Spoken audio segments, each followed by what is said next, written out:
Good morning guys. So ito, share ko lang yung pagbe-breed ko pagtatry ko mag-breed ng danyo. So maraming beses na ako nag-try nito na mag-breed. So ayan, kagabi pinagsama ko yung dalawang female, isang male lang yung available. Yung isang female niya hindi pa nag-drop eh. Tapos ayan. Yes sir, dami ng eggs. So marami ng eggs. So pag may mga white spot, ibig sabihin yan fertile. So good yan. Ibabalik ko muna sila sa tank nila. Tapos ito, lalagyan natin ng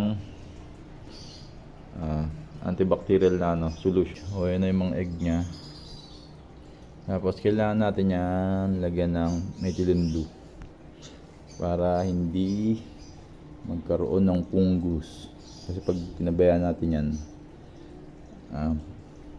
magkakapunggus yan at hindi mapipisa ang mga eggs. So pataka lang natin.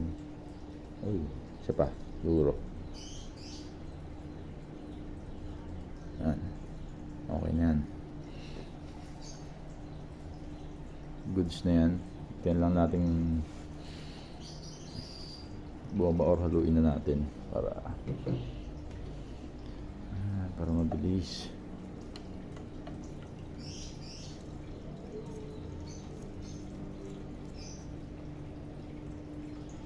Yan man. Kasi kung mapapansin nyo, may mga dumi pa yan, yung mga dumi ng mga breeder. So try na natin tanggalin yan, pero hindi natin matanggal lahat kasi sumasama yung ibang egg.